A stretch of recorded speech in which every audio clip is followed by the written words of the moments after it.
bonjour. Au nom de Swissco, j'aimerais vous donner la bienvenue à ce webinaire un peu spécial. Donc, c'est un nouveau concept qu'on a donné chez Swissco, c'est de faire des ateliers sur des logiciels, sur des thèmes. Et ce matin, c'est un peu notre première et on va voir un peu comment ça va se passer. Donc, c'est normal que vous n'ayez pas reçu de support de cours. Celui-ci vous parviendra avec l'attestation de suivi dans quelques jours. J'aimerais vous présenter M. Noir Fabien, qui est un expert en communication et en marketing, et je vais lui laisser la parole et la présentation pour ce séminaire sur le PowerPoint. Je vous souhaite à tous une bonne écoute et une bonne participation. Merci Antonio.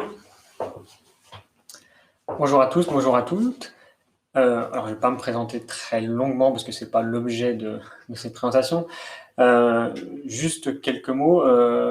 Je m'appelle Fabien, donc j'ai 43 ans et je forme des adultes à améliorer leurs compétences de communication, notamment à travers des supports tels que PowerPoint, mais aussi de tout ce qui est communication verbale, non verbale. Et je fais ça à travers des moyens de communication qui sont pédagogiquement modernes ou innovants. Ce sont principalement ces moyens-là que vous voyez, qui s'affichent là, les arts de la scène.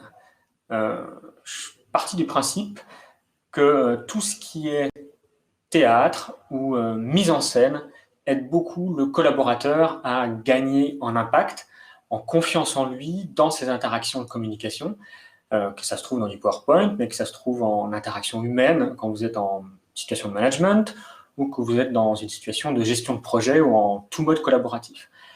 Et en 2018, j'ai quitté une carrière assez linéaire dans l'industrie, où j'ai exercé pendant 20 ans en tant que responsable et directeur marketing de différentes PME ou grosses PME suisses de 100 à 1400 personnes. J'étais sous-directeur d'une grosse société qui s'appelle Sonsbo SA jusqu'à 2018. Et puis, j'ai laissé tomber ce parcours-là pour justement mettre à disposition de gens comme vous ce type de pédagogie qui est le théâtre, parce que je suis convaincu que ça apporte beaucoup à l'entreprise que d'utiliser ce que le comédien utilise en fait sur scène, tous les ressorts qu'il développe pour en fait raconter des histoires. Et ce qu'on va voir aujourd'hui, c'est comment on raconte une histoire à votre public, parce que c'est ça PowerPoint, c'est raconter une histoire à des gens qui vous écoutent. Vous avez un support qui vous est imposé, qui est le format électronique de PowerPoint, mais à la fin, l'objectif est le même. C'est vous êtes sur scène face à une audience qui vous écoute et vous devez les convaincre. Que vous soyez responsable financier, chef comptable ou comédien, en fait, à la fin, techniquement, vous avez à faire exactement les mêmes choses. Alors, ce que je vais vous dévoiler aujourd'hui, en 1h30, ça ne va pas être tout ce que vous pouvez et ça saurez faire et que je peux vous transmettre. Mon objectif est double. Un, c'est de vous éveiller l'intérêt sur des bases fondamentales que vous devez avoir en tête quand vous faites une présentation. Et deux, c'est de vous dévoiler quelques techniques. Donc, ça va s'articuler en 2 temps. On aura 3 quarts d'heure où on va atteindre le premier objectif, c'est-à-dire vous éveiller et prendre conscience de certains postulats de la communication.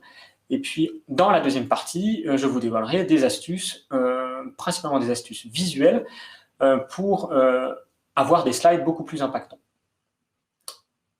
Voilà, cette présentation, elle sera interactive dans la mesure du possible, bien qu'on soit par écran interposé et via un logiciel de diffusion. Donc, on va utiliser le chat, on va utiliser d'autres moyens. Je vous encourage à poser vos questions dans le chat. Monsieur Richard, qui est derrière, les affichera au fur et à mesure. Comme ça, je réponds à vos questions dès qu'elles arrivent. Et du coup, je vous transmets le maximum d'informations à l'instant T. Voilà. Alors, cette vidéo, vous avez vu, il y a 2 messages derrière cette vidéo de Jean. Un, c'était vous introduire la pédagogie par le théâtre et les arts de la scène. Ça, c'est fait. La deuxième, c'est vous dire, ça, c'est ce qu'on va faire bientôt quand on pourra retourner au théâtre, sur scène, dehors, dans les concerts. Mais ça, c'est un objectif sous-jacent. Et le troisième, en fait, c'est vous dire, mais ça serait ce que votre audience devrait faire à la fin. Quand vous faites une présentation, vous devriez, idéalement, dans un monde utopique, avoir une audience enthousiasmée par ce que vous racontez.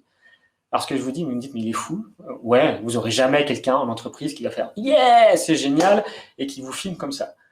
Par contre, c'est la direction dans laquelle vous devez tendre. Et ce que moi je m'interroge, c'est qu'est-ce qui vous empêche aujourd'hui d'atteindre cet comportement de votre audience? Et c'est là que je vous donne directement la parole. On va vous envoyer un lien de vôtre et je vais vous demander spontanément de vous dire quels sont les obstacles que vous rencontrez aujourd'hui quand vous créez une présentation PowerPoint. Qu'est-ce qui fait que ça ne marche pas?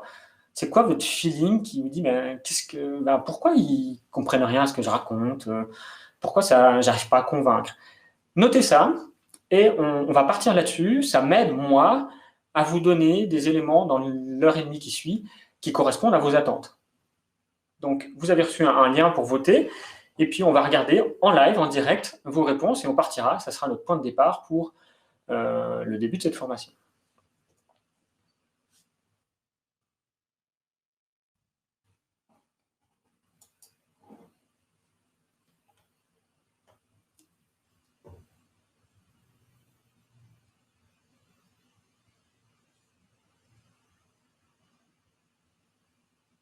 Alors, vous avez un lien qui a été envoyé, vous saisissez, vous utilisez votre smartphone ou votre ordinateur, c'est-à-dire l'idée c'est que vous alliez sur Internet, sur menti.com, vous tapez un code, et puis après, vous mettez ce que vous avez comme obstacle aujourd'hui.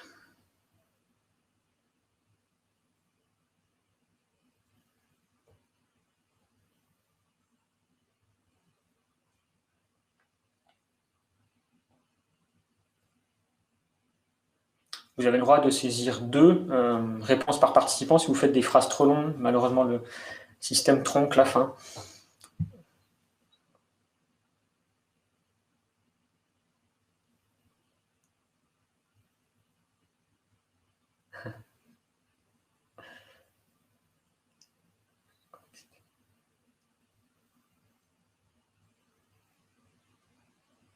Okay, je crois qu'on est une quinzaine, donc on va attendre que le nuage de mots se crée avec à peu près autant de réponses que de participants.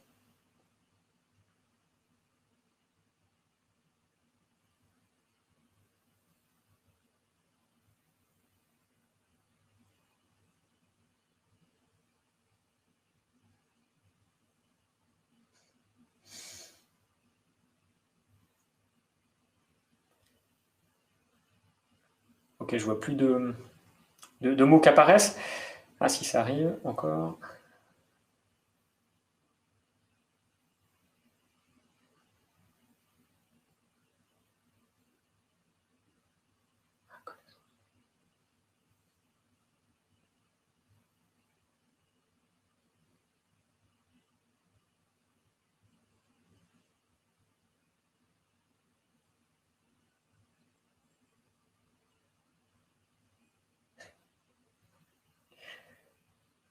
Vous voyez sourire parce qu'il y a quelques réponses qui me font sourire. Je vous dirai lesquelles après.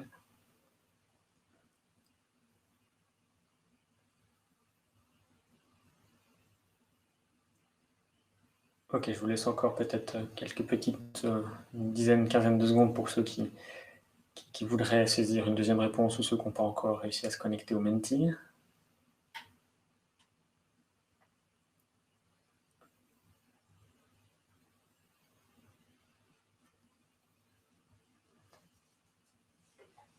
Ok, alors on va partir là-dessus. Ah, non, il y en a qui viennent d'arriver 10.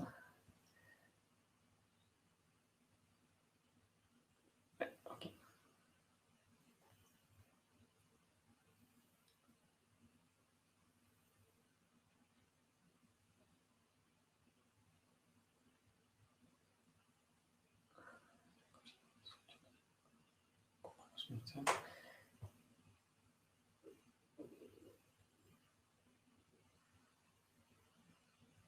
Image et couleur. Ok.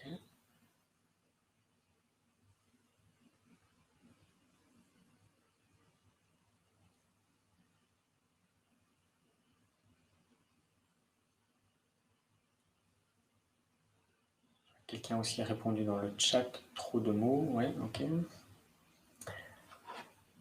Alors, vous voyez en même temps que moi à l'écran vos réponses.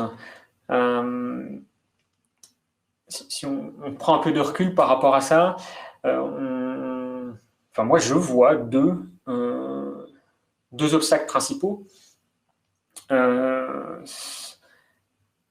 La complexité, on voit ce terme qui ressort souvent, on parle de compliqué, complexité, ou sujet trop professionnel, donc c'est-à-dire qu'il y a peut-être un domaine dans lequel vous êtes actif qui a une strate de complexité qui est difficile à vulgariser. Ça, je vous rassure, n'importe quel métier, à partir du moment où vous êtes un expert, votre sujet devient difficile à vulgariser. Moi, j'étais responsable marketing. Quand vous voulez exactement expliquer tout ce que vous faites en marketing, mais en le simplifiant à l'extrême, pour que les gens le comprennent, voilà, il y a un défi parce que vous connaissez et vous êtes passionné de votre métier, donc vous avez envie d'expliquer le tout et le fonctionnement. Donc moi, je vois la complexité. Et après, il y en a certains, j'arrive pas à comprendre, c'est un problème. C'est trop vague, je comprends rien. Je me dis, c'est super, dans ce cas-là, vous savez très bien faire. Je vous demanderai vos astuces après. Et après, je vois tout ce qui est relatif plus à l'audience et à qui vous adressez, avec compréhension du thème, difficulté à comprendre, pas de retour. Là, ça serait, en fait, vous passez quelque chose, vous présentez quelque chose, puis vous n'avez pas de feedback en retour, donc vous ne savez pas si en fait, votre message est passé. Et après, je verrai peut-être un troisième domaine qui est relatif de la maîtrise du logiciel. Quand je vois image et couleur, et puis peut-être la notion de connaissance du logiciel. Voilà, c'est les trois pôles. Alors aujourd'hui, on ne va pas aborder techniquement le logiciel parce qu'en 1h30, on ne peut pas aller là. Puis l'idée, ce serait que ça soit interactif et puis que je puisse interagir avec vous. Donc, on est quand même plutôt dans un format unidirectionnel. Je vais prendre ces deux points qui sont la complexité des données et puis le manque de retour. Encore une fois, je vous rassure, c'est classique. Et je connais votre métier parce que j'ai fait une option finance quand j'ai fait mes masters. Et effectivement, quand on a de la data, quand on a des chiffres, quand on a des plans comptables, quand on a des rapports annuels, quand on a tout ce genre de matière, on est face à une grosse volumétrie. Et puis ça, c'est comment on présente cette volumétrie de manière très simple. Et là, je vais vous donner des techniques. Alors, on va revenir à la présentation. Je vous intégrerai le lien du Menti dans la présentation. C'est aussi pour ça que vous ne recevez pas le support de cours maintenant, mais vous le recevez après. Et puis, je vais vous donner des clés qui s'articulent autour des neurosciences.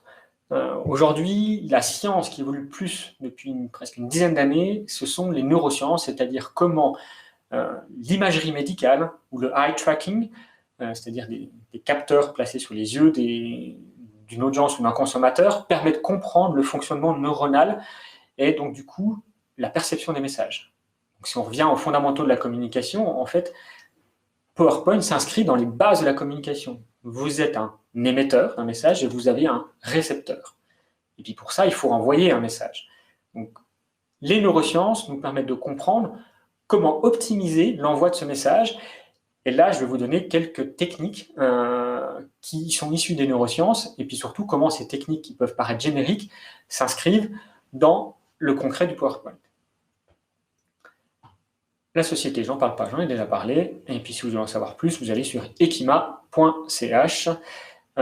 Ekima veut dire sagesse en sud-africain, en langage, dans un dialecte sud-africain.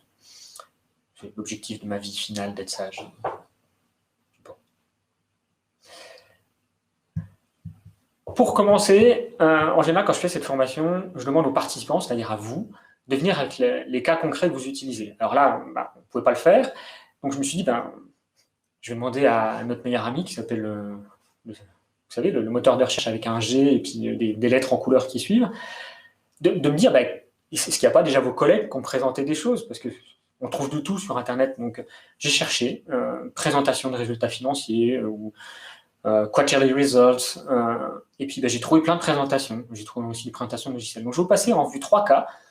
Et je vais vous demander, à la lecture de ces 3 cas, dans le chat, d'écrire ce que vous avez, aimé, ce que vous trouvez bien dans la présentation en disant « Waouh, ça c'est génial ce qu'il a fait ». Puis 2, ce qui était nul. Et vous allez voir, dans les 3, il y a les 2 à chaque fois. Et les 3 cas, je pense qu'ils représentent ce que techniquement vous êtes à même de présenter en interne à vos collègues ou à votre direction. Alors les cas, moi je ne suis pas celui qui a fait le présentation à la personne, je suis celui qui l'a trouvé, donc j'ai interprété et je vais vous la passer en accéléré, mais l'idée c'est que vous compreniez comment la personne a voulu faire passer son message à travers un PowerPoint. Le premier cas, c'est celui-ci. One Solution Accounts Payable User Meeting. One Solutions, c'est un logiciel.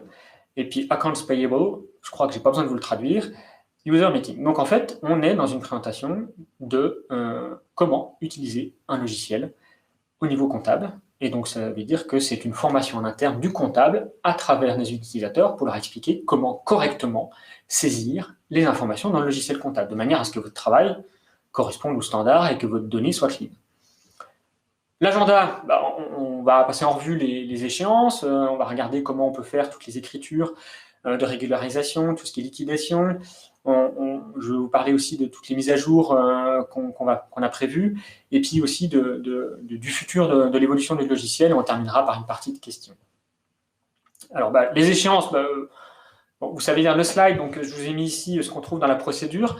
On a une date pour chaque chose, donc on s'organise sur le mois de mai, juin, juillet, chaque mois à son échéance, et vous avez, pour la donnée, vous savez exactement l'activité que vous avez à faire et l'intention qu'on attend de vous. Donc si je prends un exemple, tout ce qui est, par exemple, tout ce qui est la garantie, on veut qu'au 30 juin, tout ce qui est la garantie doit être rentré pour que la clôture fiscale de l'année se termine, puisque au 30 juin, vous le savez, on clôt nos comptes, donc cette ligne-là doit être close. Sur le mois de juillet, si on prend par exemple tout ce qui est les liquidations, tous les blanket purchase orders, donc toutes les commandes ouvertes, ça doit être liquidé, parce qu'après on aura un audit par derrière. Donc voilà, je ne vais pas rentrer dans le détail dans cette formation, mais vous comprenez qu'on attend de vous une action à chaque mois par rapport à des livrables du processus de comptabilité. Si je vais un peu plus dans le détail, tout ce qui est sur cette partie des accruals, vous devez bien mettre tout ce qui est la partie accrued. Là, vous vraiment taper dans le commentaire, dans le logiciel, il faut taper le mot accrued parce que c'est ce qui permettra pour nous, au niveau comptabilité, de savoir qu'on peut enclencher le paiement de la commande. Et puis, bien sûr, tout ce qui est fait au mois de juin doit avoir une date de facture au mois de juin. Et puis, pour ce qui est mois de juillet, on a mis une petite règle, July Expenditure and June Invoice. On met sur la date du mois de juillet, naturellement, puisqu'on va rentrer dans une période estivale, on se simplifie la chose. Un peu plus de détails, bien sûr, toutes les marchandises qui sont arrivées avant le 30 juin doivent être rentrées dans le système avant le 30 juin, parce qu'on a une échéance sur ce mois-ci avec le logiciel One Solution. Encore une fois, je vous demande de retaper le mot accrued dans le comment sections, sinon ça ne joue pas. On a eu beaucoup de problèmes au niveau de notre service comptable là-dessus. Et on vous demande de télécharger tout ce qui est purchase order et contract dans Excel, c'est-à-dire de passer de notre logiciel ERP à notre logiciel comptable en utilisant un transfert Excel. Sinon, ça nous fait trop de travail de correction manuelle. Et puis, on a eu beaucoup de coûts indirects, du coup, reliés à ça. Tout ce qui est liquidations, il faut naturellement revoir tout ce qui est votre révision de contrat et vos purchase orders avant la fin de l'année. Ça paraît évident, mais c'est important pour moi de vous le rappeler. Et puis, tout ce qui est taxe, vous utilisez le document Document Balance Report, bien sûr, parce que c'est ce qui va nous permettre c'est là où on trouve la ligne associée à cette TVA. Parce que, bien sûr, c'est pas vous qui allez liquider les purchase orders qui sont vides et qui sont ça, mais c'est l'auditeur. Donc vous avez juste à faire en sorte que ça soit bien dans le système, et nous, on s'occupe de faire de la curation et de nettoyer le système. Alors, ce qui change par rapport à l'année passée, là, on est beaucoup plus strict. Il n'y a rien qui peut se faire après cette date. L'année dernière, on a eu trop de problèmes. Donc, si vous ne faites pas le job avant, nous, on aura une échéance qui sera foirée. Alors, dans le logiciel, pour tout ce qui est EFT, vous savez lire, alors je vais juste montrer que, en fait, dans le logiciel, vous devez vraiment aller sur cette partie-là. C'est là que vous retrouvez, en fait, la donnée, voilà, où on vous dit de le mettre avec la métadonnée EFT. Bien sûr, en se basant toujours sur le vendor ID, hein, ça, vous connaissez la procédure, le vendor ID qu'on retrouve là, donc vous utilisez le EFT. Alors après, si on va un peu plus loin, mais je ne vais peut-être pas vous en parler maintenant parce que c'est un peu trop technique. Vous verrez, on verra plus tard, ça, vous l'aurez dans le support. Et puis encore une vue d'écran pour vous dire que pour tout ce qui est les notes de crédit, il faut utiliser cette vue d'écran ici. Hein, on a la possibilité de le saisir ici. Hein, voilà, on utilise le chiffre négatif. Et puis, on vous demande de ne pas utiliser le separate checkbox dans la bibliothèque HapoIn. On vous demande bien sûr de faire la procédure que je vous ai montrée juste avant. Alors bien sûr, il faut séparer tout ce qui est procédure de check et procédure de crédit. Donc vous devez entrer le duty code numéro 36 dans la ligne du logiciel approprié. Et puis ça permet de faire le lien avec le département pour la vente. Donc il y a un croisement, donc c'est important que vous saisissiez ce chiffre. Et puis quand il y a un écart, ça veut dire qu'il n'y a pas de liaison possible. Et là, on perd une possibilité de facturation. Voilà, j'ai bientôt fini la partie logicielle. Je vous montre juste ce qu'on va travailler avec le logiciel OneSolution. On va travailler sur ces éléments.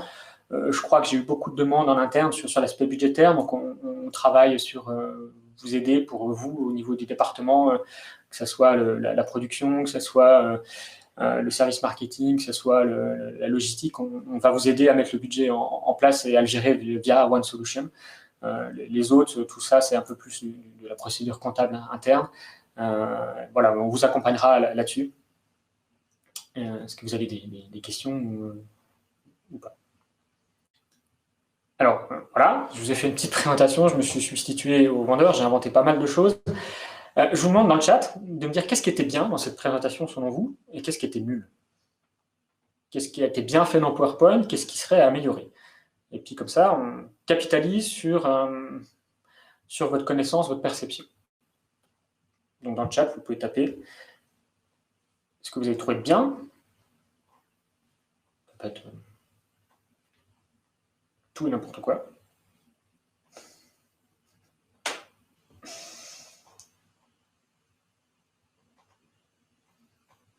Ah oui, c'est barbant, hein.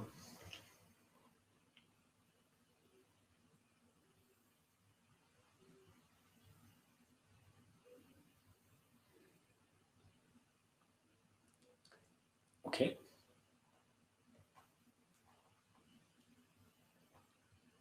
Alors, ce que j'ai vu passer, c'est que je suis un auditeur barbant, alors, je peux bien vous croire sur ce sujet-là parce que je ne le connais pas.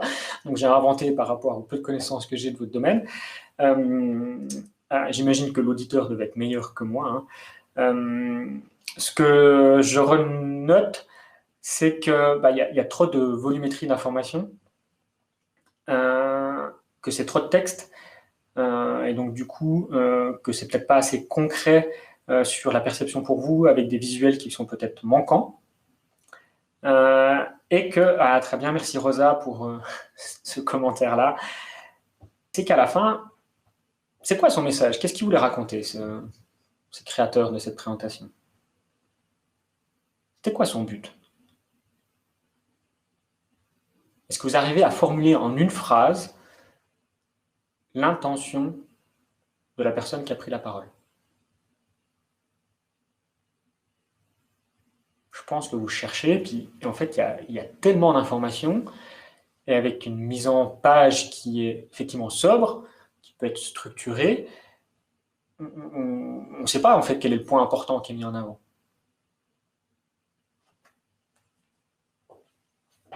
Donc, il y a dans cette présentation des choses qui sont bien, mais qui sont du registre du mode d'emploi du logiciel. Alors, si c'est un mode d'emploi, pourquoi vous faites une présentation? Si c'est un mode d'emploi, c'est un mode d'emploi. Donc, vous donnez votre mode d'emploi et à la présentation, vous focalisez sur ce qui a changé, ou même vous ne faites pas de présentation, vous faites une démonstration de l'outil. Pourquoi toujours passer par PowerPoint? Typiquement, cet exemple, je vous l'ai pris parce que si c'est pour former les utilisateurs à un logiciel, vous n'utilisez pas PowerPoint. Ce n'est pas le bon outil de communication pour ça. Vous utilisez le logiciel, vous faites de la démonstration en live, vous donnez une documentation, un mode d'emploi sur le logiciel. Et si vous voulez faire une présentation, vous focalisez sur les points clés du changement entre ce qui faisait avant et ce qui faisait après. Donc vous montrez l'évolution et vous vous contentez de parler de ce qui a changé. C'est un peu ce qui est contenu dans cette présentation, mais qui n'est pas du tout présenté comme ça, parce que vous ne l'avez pas ressorti, vous avez ressorti beaucoup de points de détail, beaucoup trop de texte et beaucoup trop long. Et il manque des choses, il y a des choses qui sont intéressantes. Moi, je vous dirai ma perception après, une fois qu'on aura fait les 3 cas. Je check juste l'horaire, c'est bon, on est dans le timing. Première présentation, close. Deuxième analyse de cas, elle sera en français cette fois-ci. Présentation des résultats financiers au 31/12/2019. Nous faisons une présentation au mois de printemps, puisque nous avons pris le temps, pendant le premier trimestre, de clore les résultats. Tout va bien, soyez rassurés, nous avons une santé financière de bonne facture. Alors, on va déjà commencer cette présentation par la comparaison entre les 2 années fiscales, entre le réel et le budget. Et puis, vous voyez qu'on est sur une présentation où on a un excédent à la fin de l'exercice. Tabernacle, il faudrait que je parle en québécois parce que c'est du canadien, c'est une présentation canadienne, je suis désolé. Alors là, on a un excédent financier d'à peu près 19 000 $. Donc, on peut être très satisfait que notre budget ait été respecté.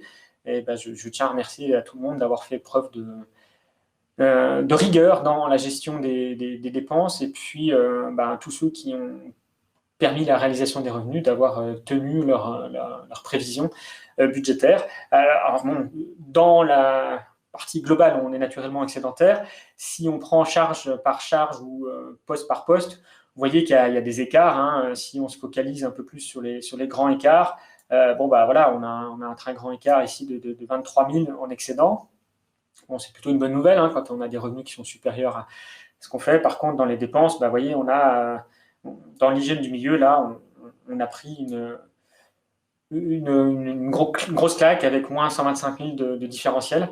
Et puis sur loisirs et culture, donc vous voyez que là, on est vraiment dans des écarts par rapport à ce qu'on a budgété. C'est ce qui explique fondamentalement le manque de rigueur qu'on peut avoir, mais ça, je vous en expliquerai après sur ces charges. Alors, si on prend les explications, on observe des revenus de fonctionnement supplémentaires de l'ordre du budget de 76 000 $ qui s'expliquent principalement par des revenus plus élevés que ce prévu au budget. Alors, on a des droits de mutation, c'est 20 000 $ de plus. Intérêt sur arénage de taxes, 3 000 $ de plus. Revenus de taxes, 23 000. Subventions diverses, 10 000. Autres services rendus, c'est ce qu'on appelle les projets spéciaux en interne. Pour le vocabulaire, mais au niveau comptable, on appelle ça ces services rendus, c'est 15 000. Amendes et pénalités, plus 3 000. Donc voilà, c'est ce qui explique les écarts au niveau des revenus. C'est pas étonnant, on n'est pas surpris. On pourrait améliorer notre budget sur cette partie droit de mutation et revenus de taxes, là où on a des écarts assez forts. La subvention, c'était plutôt une bonne surprise. On ne pensait pas l'avoir et on l'a eu, donc c'est pour ça qu'on n'avait pas autant budgété. Donc c'est un écart qui n'est pas surprenant. Les projets spéciaux également, c'était un projet spécifique qu'on lançait avec une probabilité de le réaliser qui était plutôt faible. Donc, c'est ce qui explique ces écarts. Ceux-là, ils sont explicables pour nous. Par contre, ce droit de mutation et revenu de taxe, on est en droit d'attendre une meilleure budgétisation.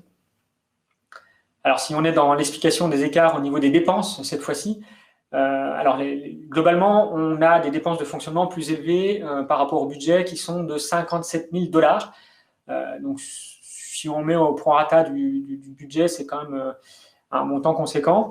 Alors, bien qu'il y ait une compensation, on a des écarts qu'on souhaite souligner aujourd'hui à cette présentation des résultats financiers. Alors, j'en ai déjà parlé, on a 127 000 de dépenses de plus pour l'hygiène des milieux.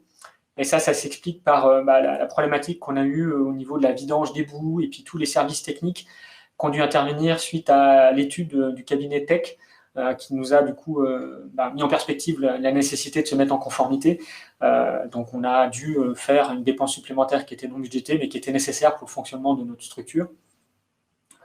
Voilà, donc je pense que là, on aurait pu aussi attendre, même si c'était non prévu, on pouvait se douter que à un moment donné ou un autre, ce genre de travaux serait prévu et peut-être qu'au niveau de la provision, on aurait pu anticiper ce type de fonctionnement.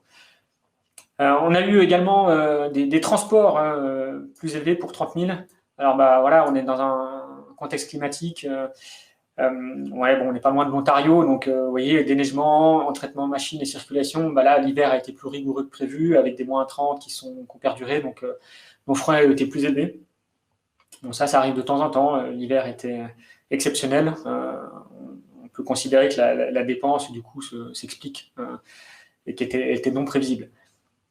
Bon, la dépense de sécurité publique, vous rappelez que les impôts, notre service du district a décidé d'augmenter les impôts pour la quote-part du service de police. Le peuple s'est exprimé pour, donc on en paye, nous, les frais au niveau de notre entreprise.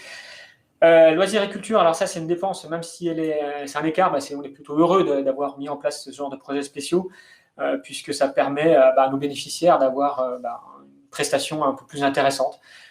Donc là c'est bien, je pense que si on continue ces projets spéciaux, que ça devienne des prestations clés, il faudra qu'on les anticipe mieux à l'avenir.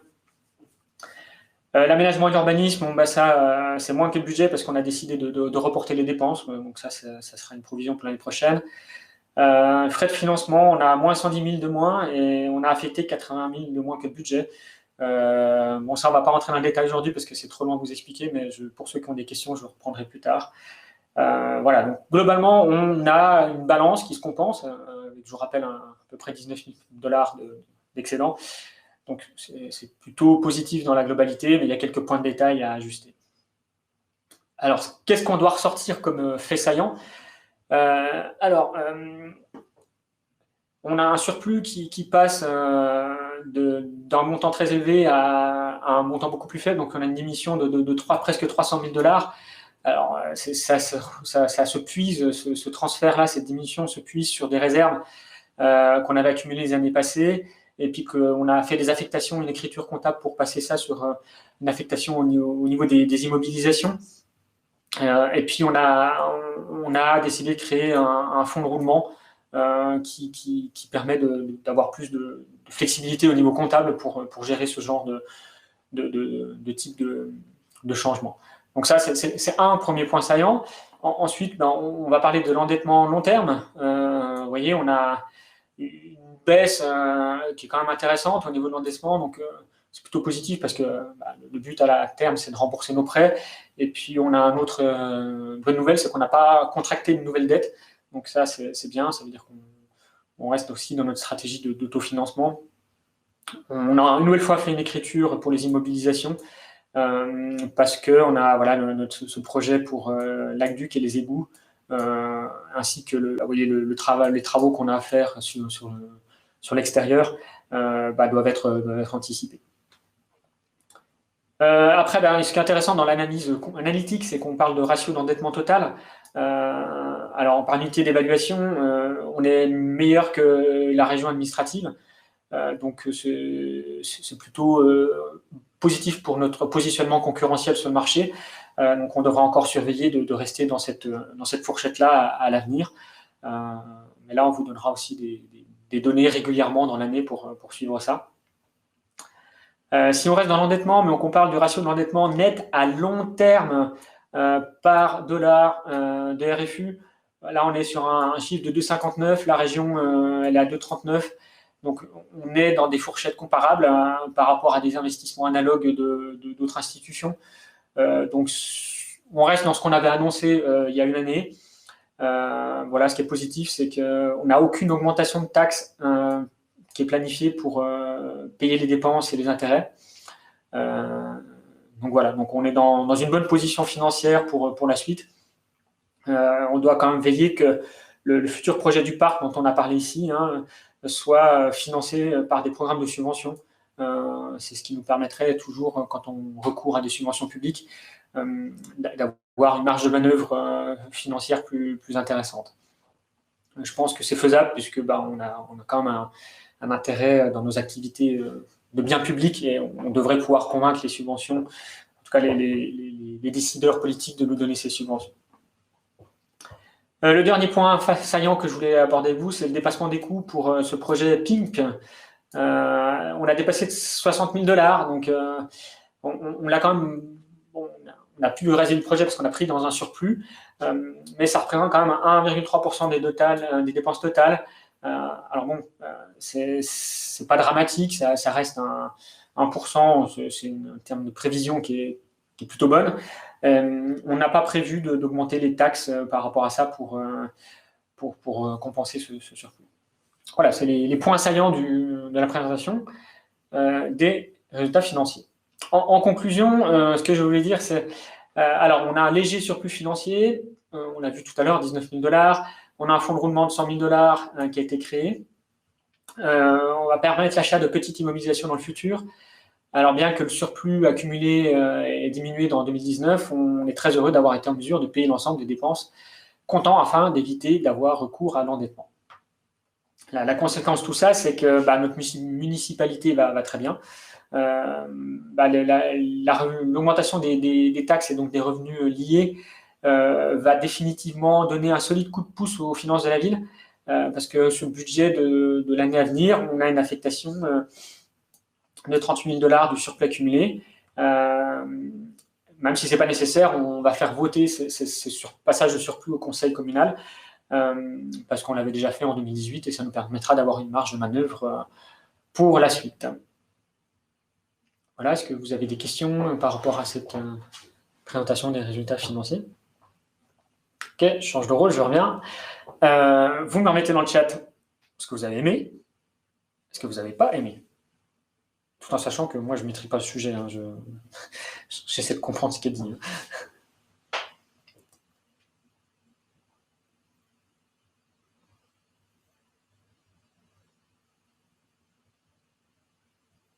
Ouais, alors... ouais, ok.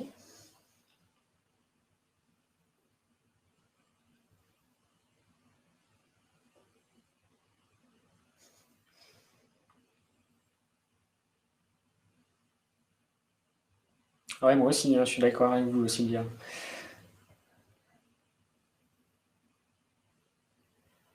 Ouais.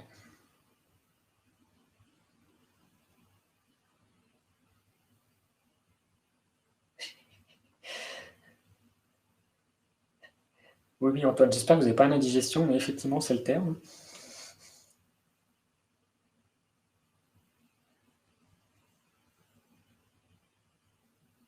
Ouais, Stéphanie, ouais, je suis d'accord avec vous. Alors, oui, j'ai vu la présentation, je me suis mis à la place de celui qui l'a fait, comme il a écrit des phrases. Il a écrit tout ce qu'il raconte. Du coup, moi, j'ai lu tout ce qu'il a écrit. Mais on n'est pas dans une présentation PowerPoint, le but, c'est pas de lire ce que vous écrivez. Sinon, ça sert à rien que vous soyez là, en fait. Votre rôle est inutile, c'est PowerPoint qui parle à votre place, en fait. Donc, l'enseignement à tirer d'ici, c'est effectivement, il y a beaucoup trop de phrases. Vous avez marqué plusieurs fois qu'il manquait des graphiques. Oui, effectivement. Je crois que j'ai vu Rosa qui disait que l'intro était top. Je partage votre avis, Rosa. Voilà. Déjà, entre la première et la deuxième, vous avez normalement une perception qui a dû évoluer vers un sentiment plus positif.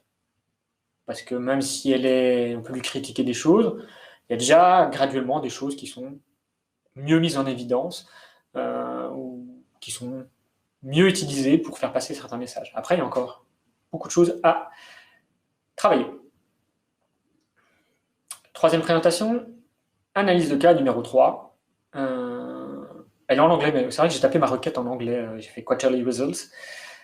On passe du Canada aux US. Nous sommes à la présentation des résultats trimestriels de notre groupe qui gère des maisons de retraite, Sienna Senior Living. Alors, avant de débuter cette présentation, je vous donne un aspect réglementaire, que tout ce qui est dedans, on va pouvoir différencier, on va pouvoir encore varier par rapport à certains chiffres. On est naturellement des projections, tout ce qui est prévisions sont encore susceptibles d'évoluer, donc il y a pas mal d'hypothèses dans les chiffres. Donc ce qui est sûr, c'est que le réel, quand vous présentez le réel, par contre le futur sera encore de l'hypothèse.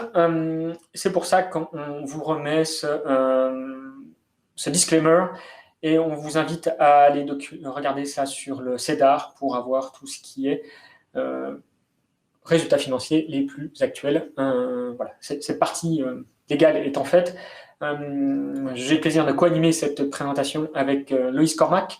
Moi, je suis Jane Nitin, CFO et Chief Investment Officer. Et mon rôle aujourd'hui est de vous présenter les résultats financiers de notre structure. Un rappel de pourquoi on existe. On a une vision, c'est de rendre nos communautés dans Possibilities of Life Next Chapter. Donc il y a une notion de bien-être et de positivisme qu'on veut divulguer à notre communauté, qui sont les personnes âgées. Notre mission quotidienne, c'est d'aider chaque senior à vivre pleinement chaque jour.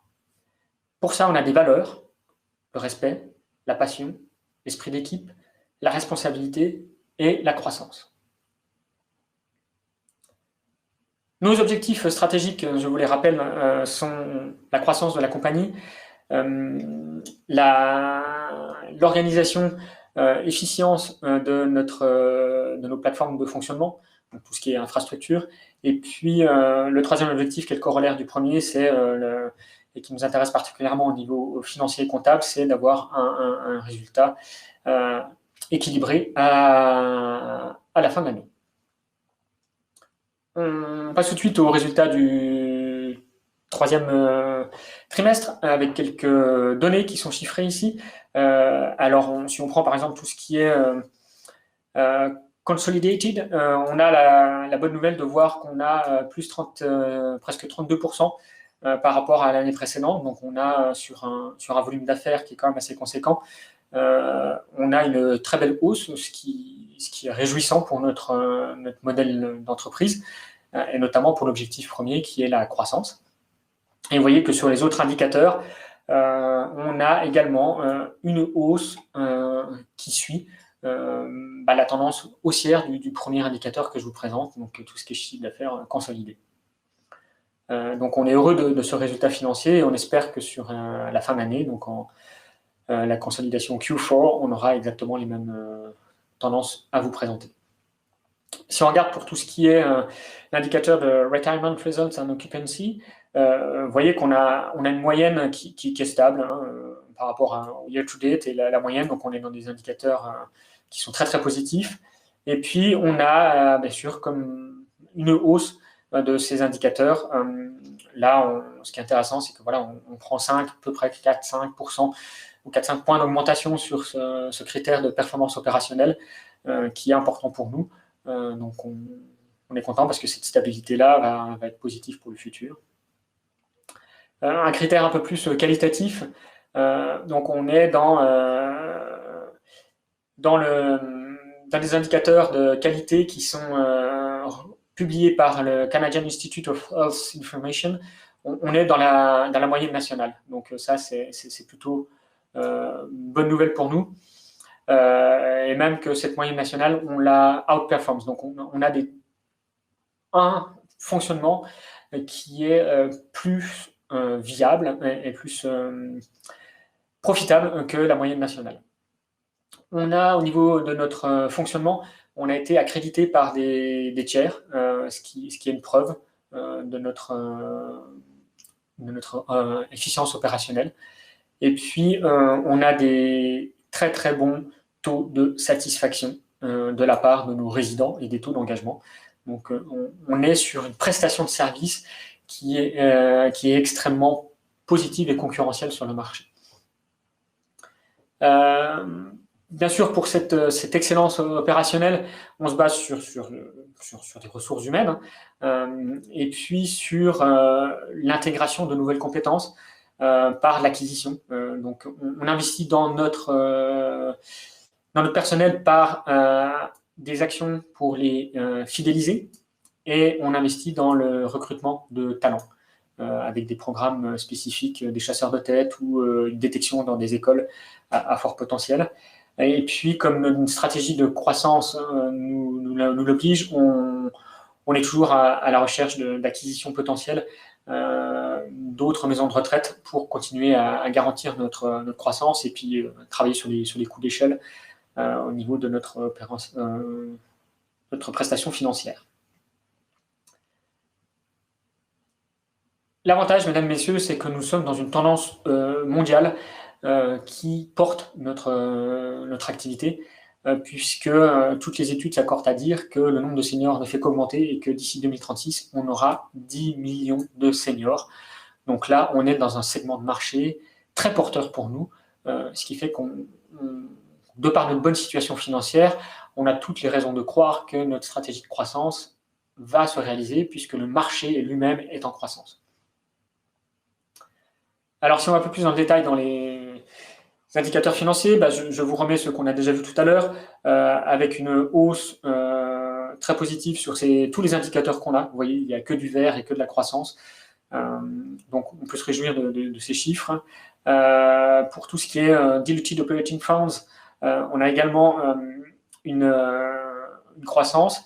On a un petit chiffre ici, vous voyez en négatif, mais c'est parce qu'on est juste dans une question de temporalité par rapport aux écritures, mais on est de toute façon dans des volumes qui sont très faibles, donc on est plutôt bien dans la part, dans le coût de la part. Et on a bon espoir que d'ici la fin de l'année, on revienne au niveau d'avant. Au niveau de notre position financière et des dettes, vous voyez qu'on a réussi à travailler sur notre désendettement. Au niveau de l'EBITDA, on est plutôt positif avec des chiffres qui sont stables sur une année comparative. Ce qui fait qu'à la fin, on a des liquidités d'environ 115 millions de dollars qui nous permet d'avoir une bonne marge de manœuvre, notamment pour les acquisitions financières futures. Si je vous donne une perspective future maintenant, voilà, on va pouvoir maintenant agir sur ces leviers-là qui sont la croissance organique, sur ces deux vecteurs qui sont tout ce qui est par retirement. On vise une croissance avec mid-single digit, donc plutôt modérée. Et puis sur la partie funded, avec une performance qu'on veut encore plus forte. Alors, au niveau des acquisitions, on a déjà ciblé quelques acteurs sur le marché canadien pour faire des opérations d'achat. Et on va pouvoir passer à l'action soit sur cette fin d'année, soit sur l'année d'après. Et puis, au niveau du développement, qui vise à l'objectif qualitatif, l'excellence opérationnelle, on rentre dans la phase 1 de notre campus Senior Living, avec une amélioration notable de changement d'environ 1000 lits et de 500 logements, avec une augmentation de la qualité et de la prestation offerte à nos seniors qui vivent dans nos maisons de retraite. Voilà, j'en ai fini pour cette présentation et je reste à disposition si vous avez des questions. Ok, je sors du rôle de Jane Nitin et je vous redonne la parole. Qu'est-ce que vous avez trouvé de bien dans cette présentation et qu'est-ce que vous n'avez trouvé de pas bien, de nul? Voilà, je vous laisse retaper dans le chat. C'est votre perception.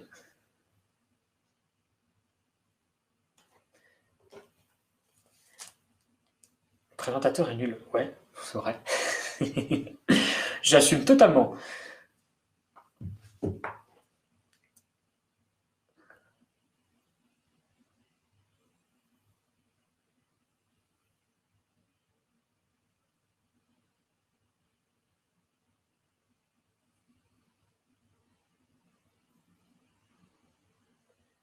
Ok, donc là, ce que je vois les commentaires, vous soulignez la qualité de l'aspect graphique,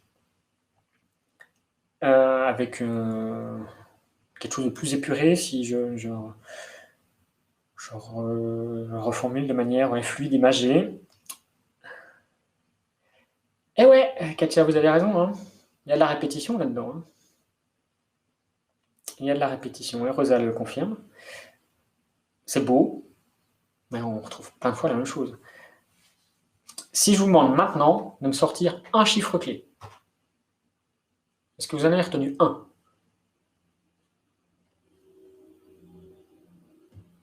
Ben non. Ben non. 33%. Ouais, si, ouais, c'est le chiffre que j'ai répété 2 fois. Et c'est pour ça que vous l'avez retenu, parce que c'est moi qui vous l'ai donné. Parce que sinon, il y a overdose de chiffres. Même s'ils sont bien présentés, il y a overdose de chiffres. À la fin, vous, en tant qu'auditeur, vous n'êtes pas capable de dire il y a quoi à retenir? Quel est le chiffre clé que je veux retenir? Quelle est la phrase clé? Même si, graduellement, vous avez vu, chaque présentation était naturellement faite pour avoir un niveau de présentation perçue supérieur, il y a toujours des choses qui manquent. Les choses qui manquent, c'est qu'à la fin, vous ne savez pas qu'est-ce que la personne a vraiment voulu dire. Et on en revient à ce que vous avez dit au départ, trop complexe. C'est pas que c'est trop complexe, c'est qu'en général, nous, dans notre tête, on a envie de dire trop de choses. Ça, c'est la première chose à prendre conscience, c'est qu'on est notre propre piège. Alors, je vois le temps qui file, on est bientôt à la pause. Il y a juste 2 slides avant d'aller prendre un petit café. Prise de recul. Moi, je vous donne ma perception. Et comme toute perception, elle est personnelle. Qu'est-ce que j'ai aimé sur la première? J'ai dû me forcer pour trouver quelque chose de bien dans cette première, honnêtement. Mais je me suis dit quand même, le scénario, la structure, la façon dont est présenté le message, l'ordre des arguments a une certaine logique et c'est renforcé par le premier slide du tableau qui fait qu'on comprend les échéances. Puis après, en fait, ce slide-là permet d'avoir une structure claire, mentale, pour la personne qui suit, parce qu'il a l'avantage d'avoir été cohérent, c'est que ce tableau-là, après, il le répercute dans sa présentation en suivant un ordre plus ou moins logique. Donc ça, c'est ce que j'ai trouvé bien, parce que sinon, le reste, je veux dire, c'est à chier, pour être honnête.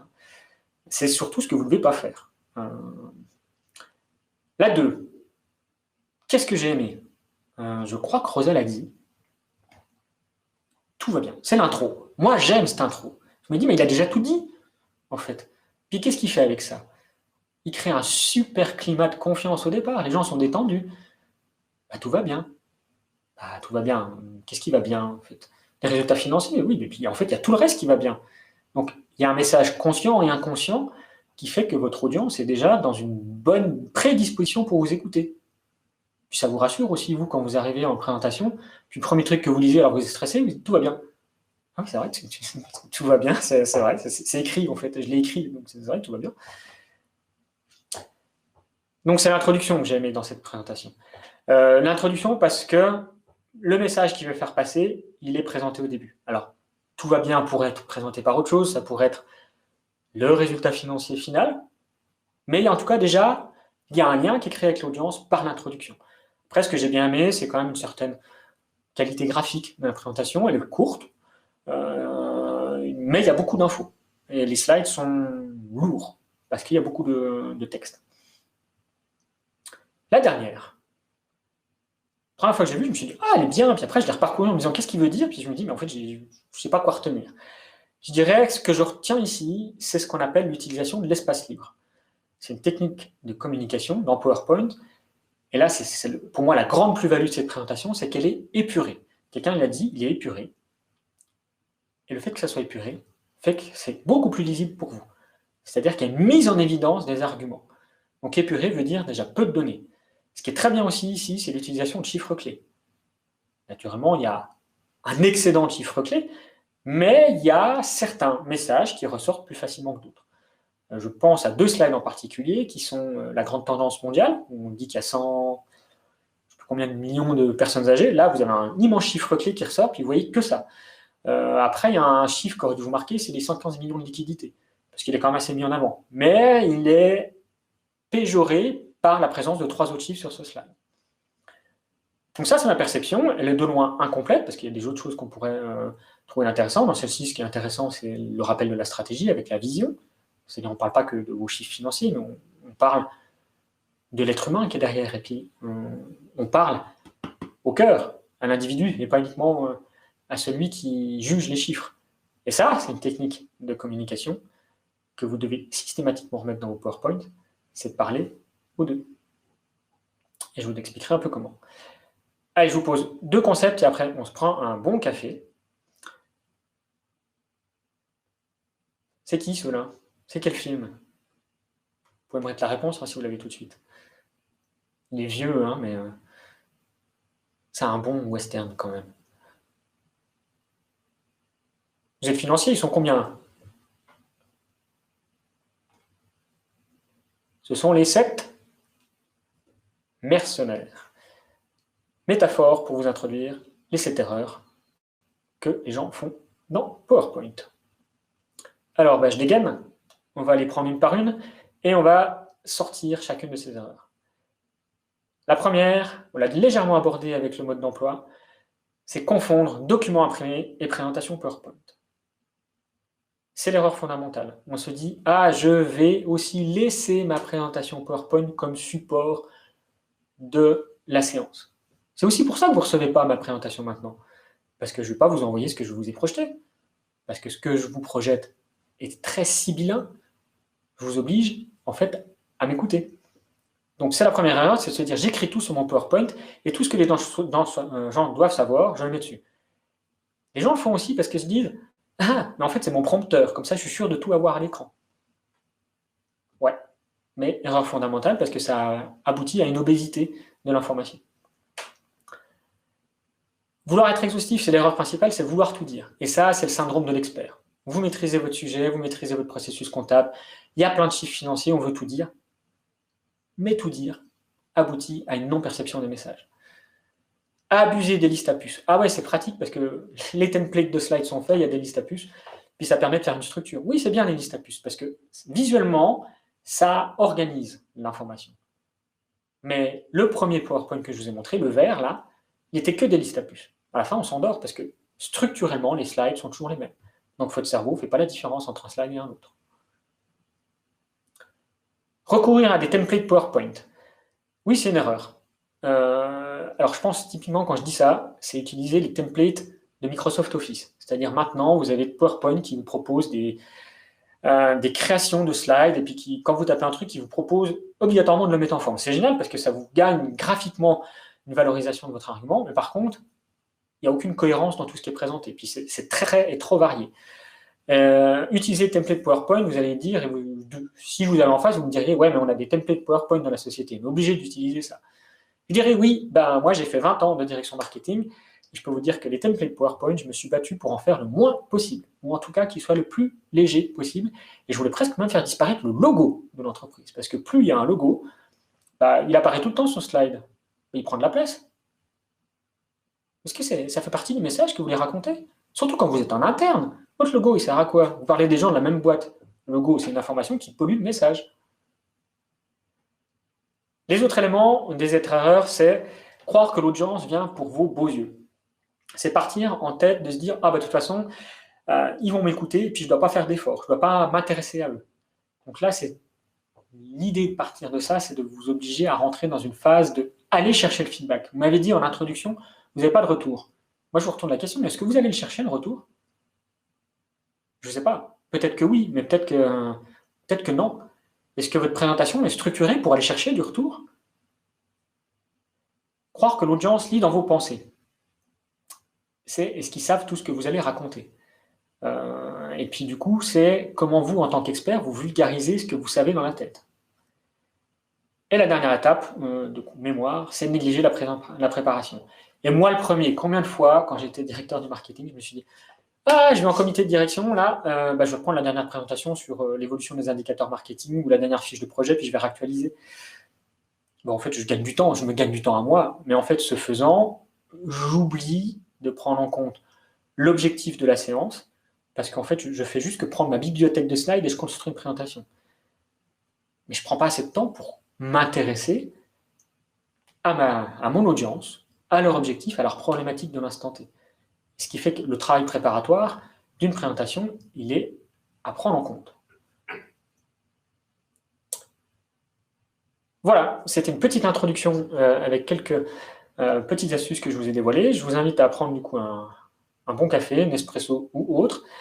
Et on se retrouve du coup dans 15 minutes pour vous dévoiler des techniques de mise en page. Donc on sortira des cas et je vous montrerai quelques techniques, comment simplifier les messages, comment réfléchir en partant, pas de vous, mais de votre audience. Et je vous donnerai, je crois, 3 ou 4 astuces de mise en forme visuelle sur PowerPoint.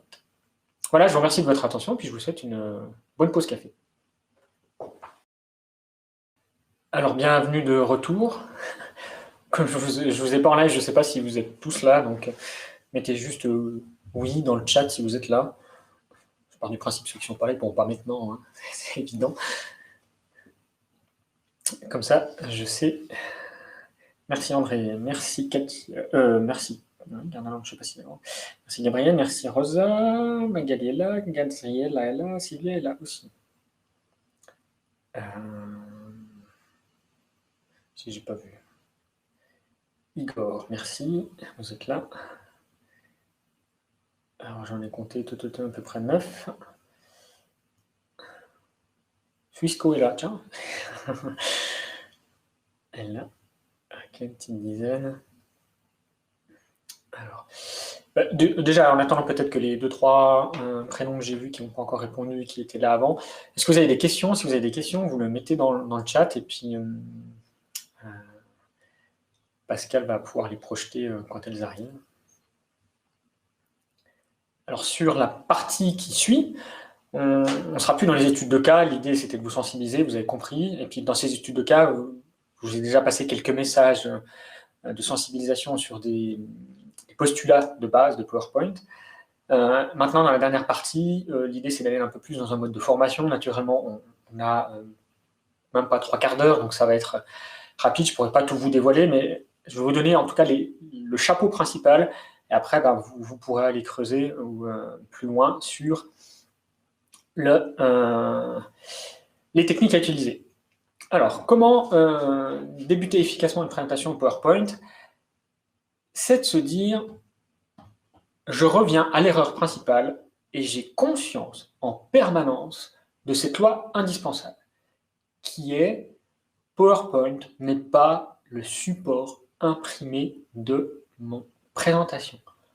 Ça veut dire que ce n'est qu'un extrait de ce que vous décidez de présenter. Alors certainement, vous dites, oui, je sais déjà.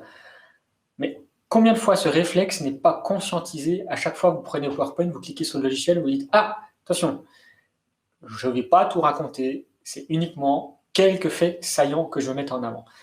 Et vous dissociez ce que vous avez à dire en masse, vous le mettez dans un autre support. Et moi, je conseille de jamais envoyer sa présentation PowerPoint en avance, parce que sinon, les gens ne vous écoutent pas. Ils connaissent déjà tout.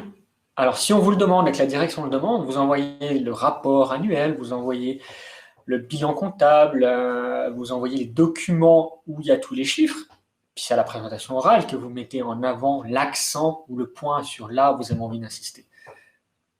Donc, on oublie cette équation-là, qui est l'erreur fondamentale numéro 1, et on se dit, PowerPoint est là pour renforcer visuellement votre... Qu'est-ce que j'écris là? Vous mettez dans le chat quel est le mot que je dois mettre ici, à votre avis? Renforcer visuellement votre... Qu'est-ce que j'écris? Message, ouais, merci.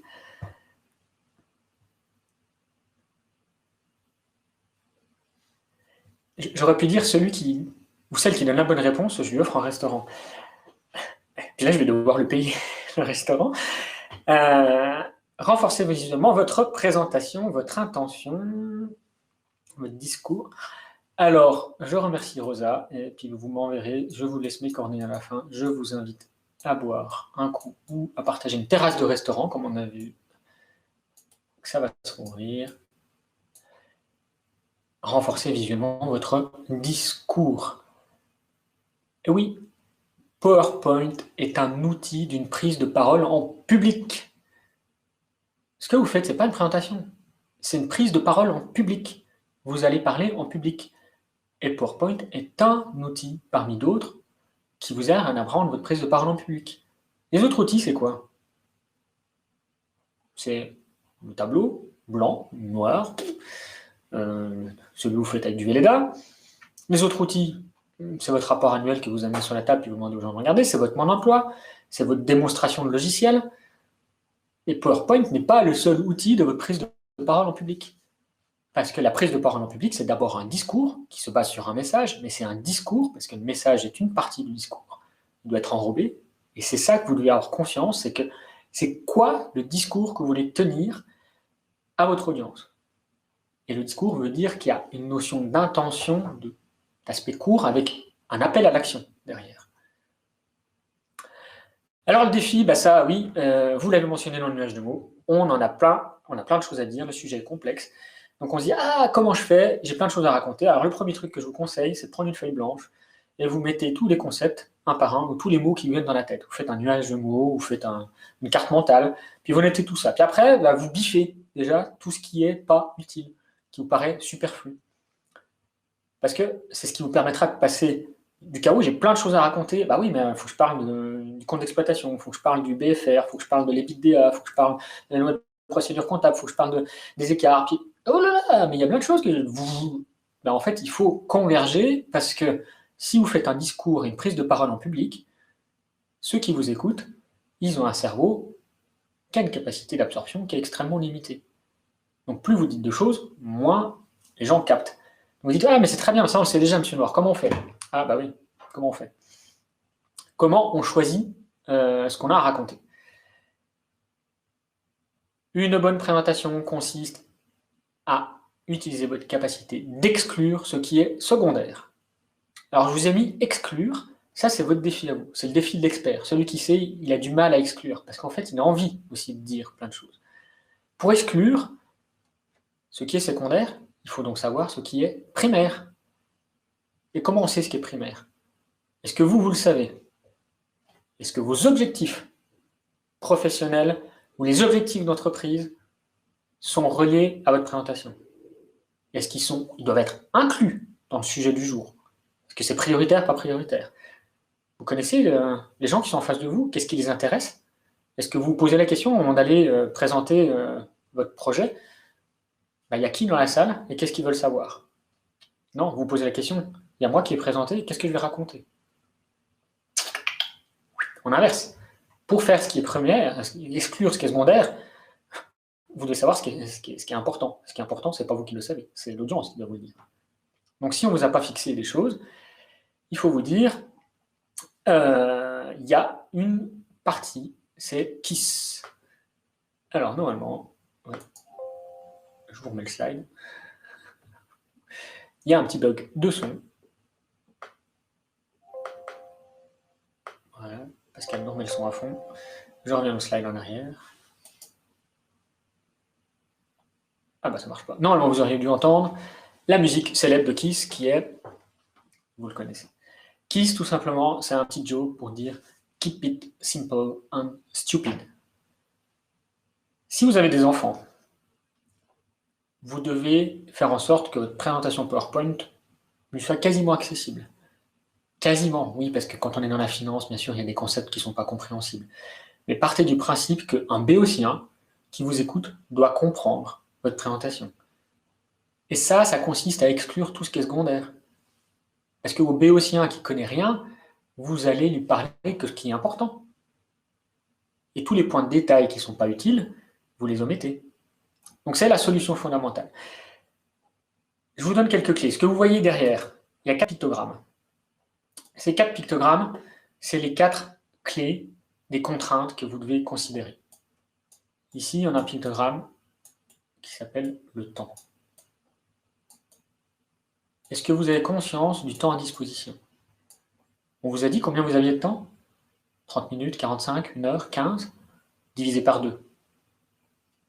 Moi, ça m'est déjà arrivé d'arriver en conseil de direction, et puis on dit, Fabien, tu passes à 11h30, parce que tu es le 6e de la liste, puis voilà, puis il y a plein de sujets, tu passes à 11h30. 11h30, vous pointez dans la salle, vous dites, non, je suis en retard. Tu passes dans un quart d'heure, c'est 10 minutes. Si j'ai paramétré ma présentation pour 30 minutes et puis qu'on me dit, bon, on a commencé, tu as 15, qu'est-ce que je fais, comment je fais? Si j'ai pris en considération la contrainte de temps, en disant, je divise par 2, comprenez le message, je réduis la nombre de slides, et je ne paramètre pas par rapport au temps à disposition, mais je planifie une plage de secours et je planifie du temps de questions-réponses, là déjà, j'élimine, parce que j'ai déjà moins de temps à disposition. Donc, contrainte de temps, est-ce que vous avez prévu une marge de manœuvre? Le cerveau, c'est la capacité d'absorption. Vous excusez mon écriture infantile, mais avec une souris, je suis incapable, je ne sais pas pourquoi, incapable d'écrire correctement. Capacité d'absorption, puis j'ai fait une faute d'orthographe. Absorption, allez. Capacité d'absorption. Oui, notre cerveau est incapable d'enregistrer plein d'informations à la seconde. Il y a des millions d'informations qui nous arrivent à la seconde. Là, moi j'entends une mouette, je vois des gens à travers la fenêtre qui est derrière, j'ai une caméra, j'ai ma chaussette qui est mal mise et puis qui me gratouille, je viens de manger un bon petit gâteau à la pause, je me dis c'était bon, j'ai encore un goût sucré dans la bouche, puis je commence à avoir ça parce que j'ai pris un gâteau, puis je suis en train de me dire qu'est-ce que je dois vous raconter après, puis qu'est-ce que j'ai dit avant, et puis en fait la machine qui est un peu... Ça, ce sont des informations inconscientes qui arrivent à votre cerveau. Et on a une capacité d'absorption, nous, mais notre audience. Et votre audience, elle réagit comme vous. Ils sont en train de se dire, ah, mais qu'est-ce qu'il va me raconter, lui? Et puis, encore lui avec son sujet chiant sur les chiffres, mais il va nous emmerder. Puis il va encore nous raconter la même chose que la dernière fois. Puis à midi, qu'est-ce que je vais raconter aux collègues que je rencontre? Et puis cet après-midi, il y a un client.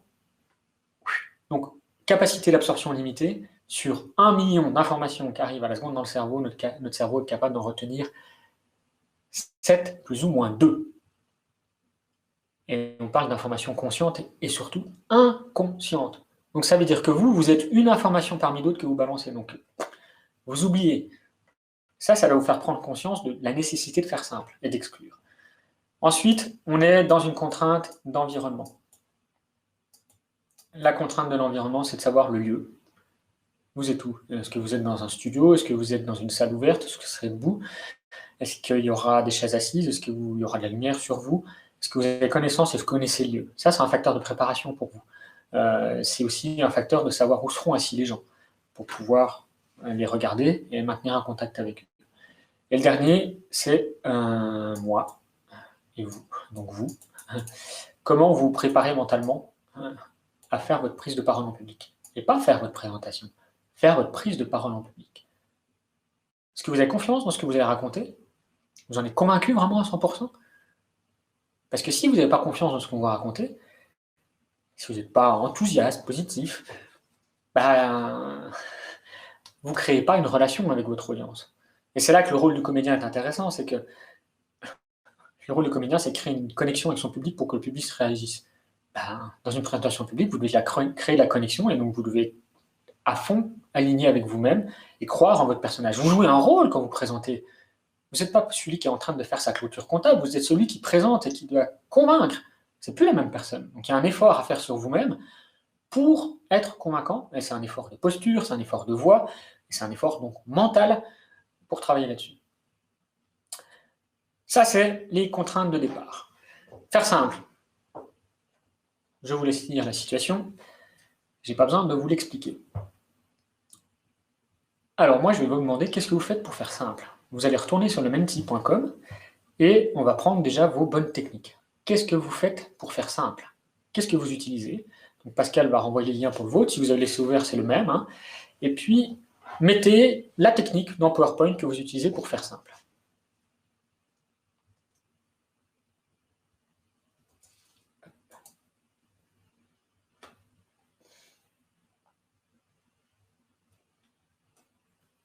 Allez, je joue aussi.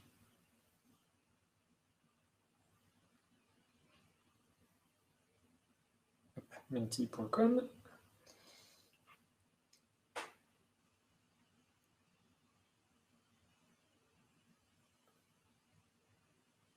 (1006 68).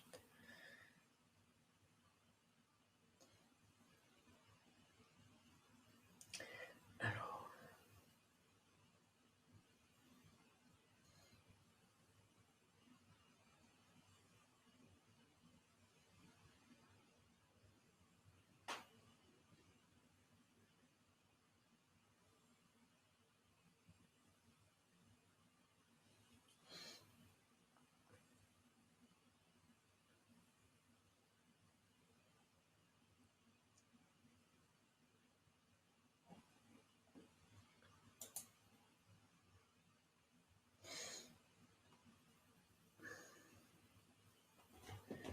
pas l'air de fonctionner. Ça n'a pas l'air de fonctionner. Bon, alors. Ah si, super, ça marche.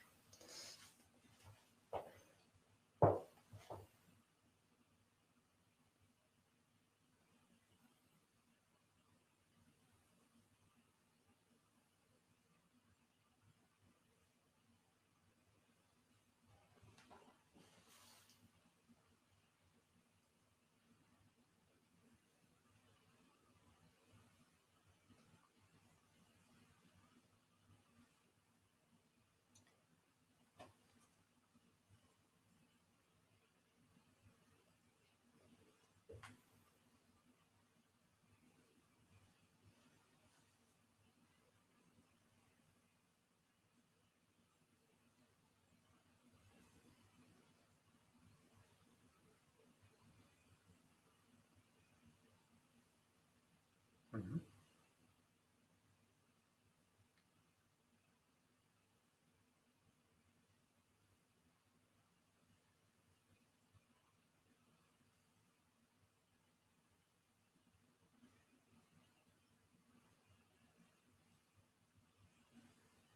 Alors,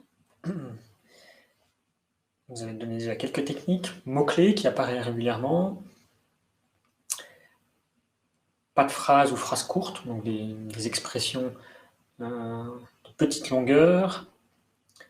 Image ou illustrer le discours, donc ça veut dire qu'il y a des recours à des visuels. Clarté, j'imagine que c'est relié à pas de phrases et des mots-clés. Et puis, je remercie la personne qui a mis fixer des objectifs clairs, parce que c'est le point de départ de tout. Le reste, c'est de la technique qui vient après, c'est de la mise en forme, mais le point de départ, c'est l'objectif. Ça permet d'exclure beaucoup de choses. Si vous savez là où vous devez aller et pourquoi vous devez y aller, en général, il n'y a pas 36 000 chemins et ça clarifie les choses. Alors, on retourne dans ça. Et oui, fixer les objectifs, c'est revenir à notre tendance naturelle d'égocentrique, parce que notre cerveau est d'abord égocentrique, on pense d'abord à soi avant de penser aux autres. C'est d'inverser notre réflexe naturel et se dire, ok, je cible. J'ai un objectif, mais j'ai une cible, et la cible, c'est pas uniquement celle du tir à l'arc, mais en communication, on parle de cible de communication, on parle de public cible. Donc je me renseigne sur mon public cible, qui il est, et j'utilise une technique qui s'appelle le AMSIA. Qu'est-ce que c'est quoi, AMSIA? AMSIA. Eh bien, AMSIA, c'est les 5 étapes à suivre pour gagner en impact dans une présentation PowerPoint. A pour dire, c'est qui votre audience, ou votre auditoire, synonyme votre cible. Est-ce que vous vous posez la question, quand vous allez dans une salle de séance, faire une présentation, de qui sera vraiment votre audience? Mais même plus loin, vous allez plus loin. Pourquoi ils sont là? C'est quoi leur objectif à eux? À la fin de l'année, ils sont mesurés sur quoi comme objectif personnel ou comme objectif de département? Est-ce que vous connaissez leurs problématiques du moment? Est-ce que vous savez déjà les questions qu'ils vont vous poser ou les objections qu'ils vont vous poser? Est-ce que vous savez si c'est un ennemi ou un allié dans le projet que vous présentez? Quelle est votre relation avec ces gens-là? Mais cet effort-là, c'est principal. C'est d'abord, si vous faites une prise de parole en public, c'est que vous vous adressez à un public. Donc, vous devez connaître ce public. Et ça, c'est un réflexe, en tout cas moi, que je n'ai pas eu les premières années.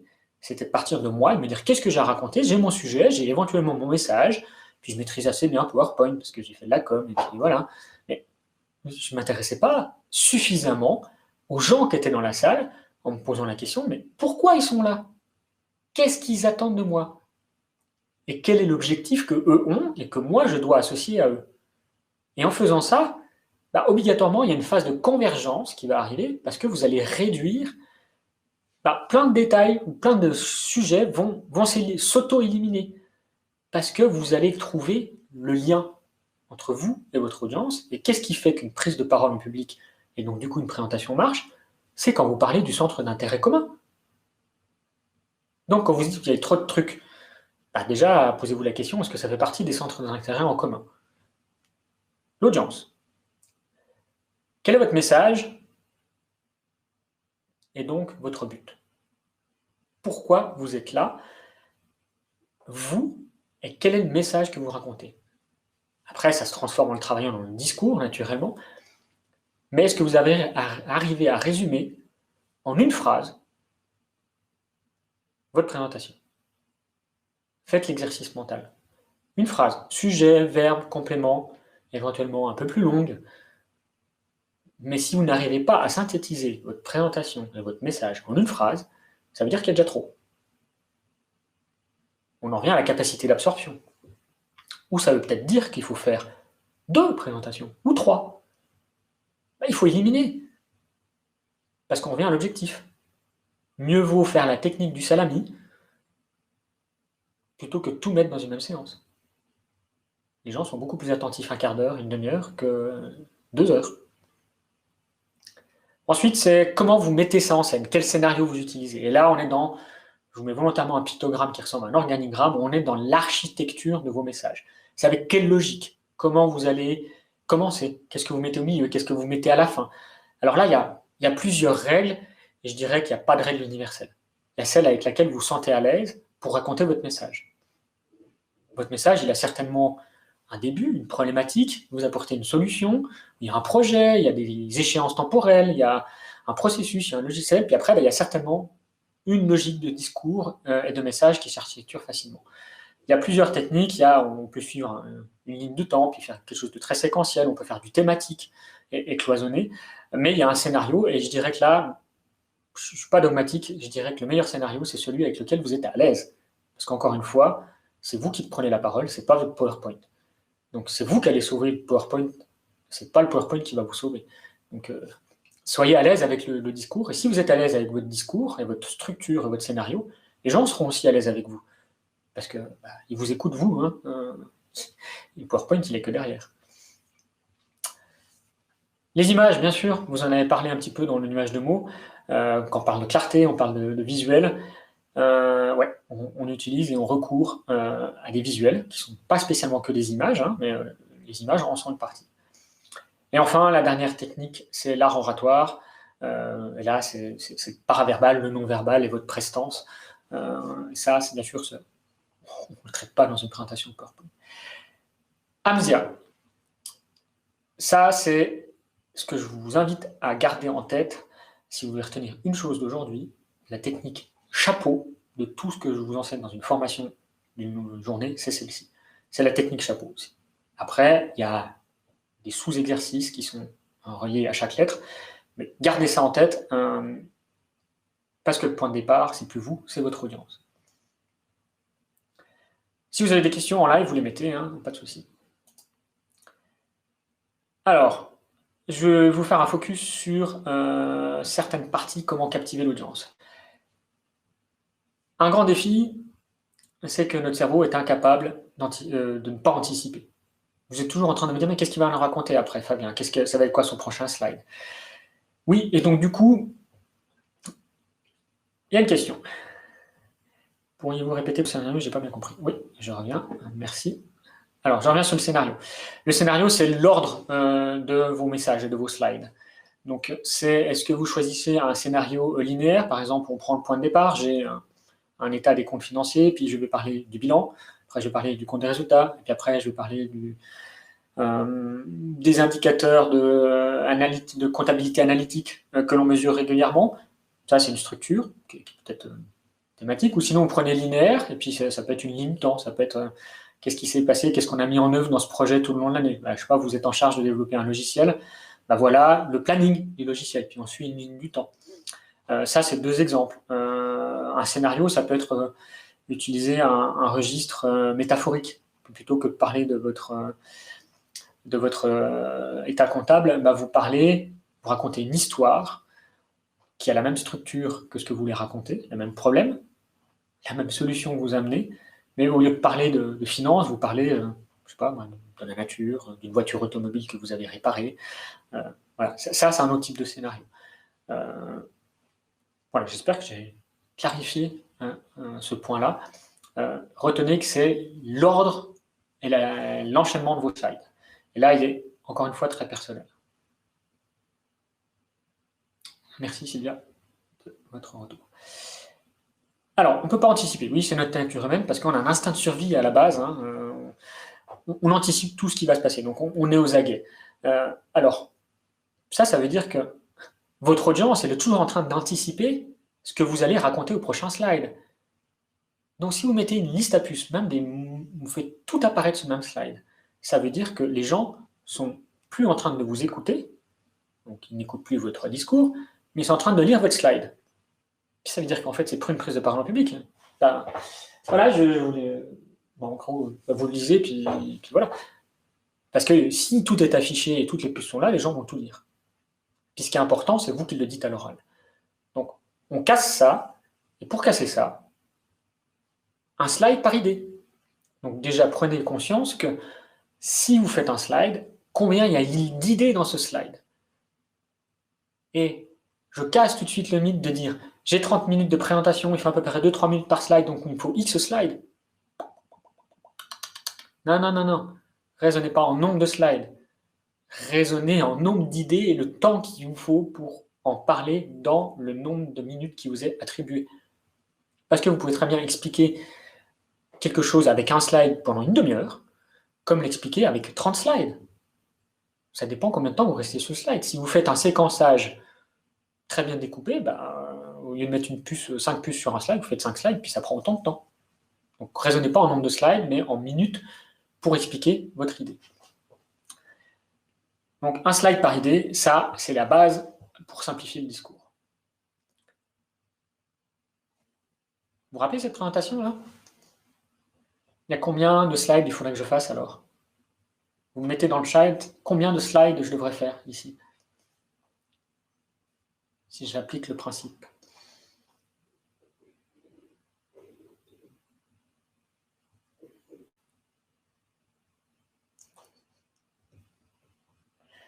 Allez, on va faire un 100%. Un 100%.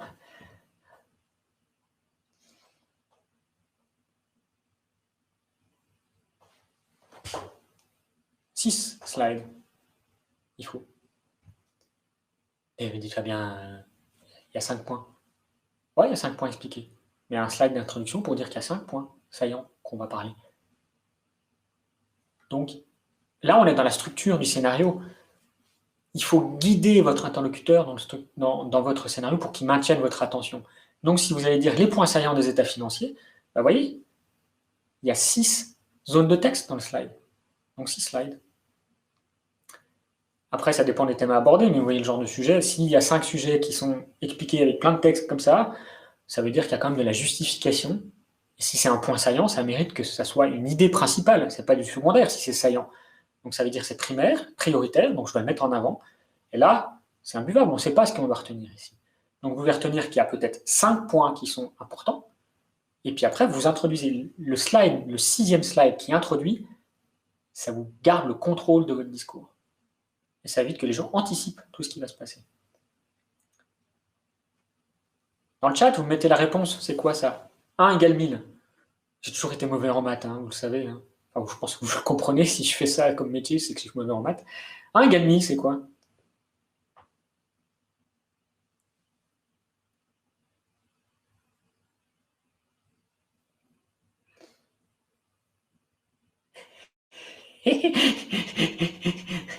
Merci Gabriel. J'aime bien votre réponse d'équation mathématique. Ouais, une image vaut 1000 mots.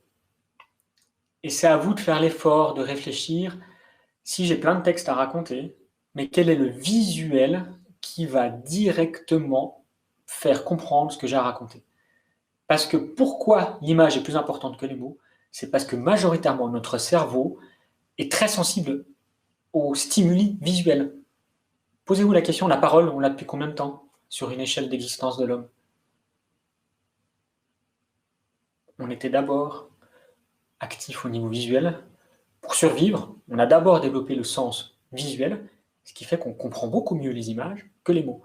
Ça ne veut pas dire qu'il ne faut pas mettre de mots, mais les mots, c'est vous qui les racontez, ce n'est pas vous qui les écrivez. Donc, on est dans l'image qui soutient le discours, donc le visuel avec l'oral. C'est quoi comme image que je mettrais ici? Vous pensez que c'est une bonne image? C'est une image, un tableau, après tout. Un graphique, c'est un tableau, une photo, c'est une image, c'est un visuel. Quelle image on pourrait mettre là? Moi, ma proposition, ça serait de mettre une ligne de temps.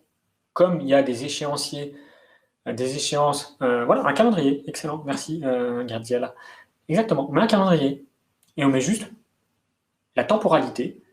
Comme ça, les personnes savent se projeter exactement dans leur organisation de travail. Donc vous utilisez une image ou en tout cas un outil, une date qui du coup parle à ça, parce que tout le monde utilise la date, tout le monde utilise le calendrier, plutôt que ce tableau qui est peut-être votre propre tableau, votre propre procédure interne, qui à la fin, il faut creuser pour savoir exactement ce qu'on attend de nous. Donc oui, une bonne image ici, ça serait pour moi une bonne réponse, ça serait on met un calendrier. On utilise des grands chiffres. Je vous dis, ça c'est génial, super. Ça c'est bien.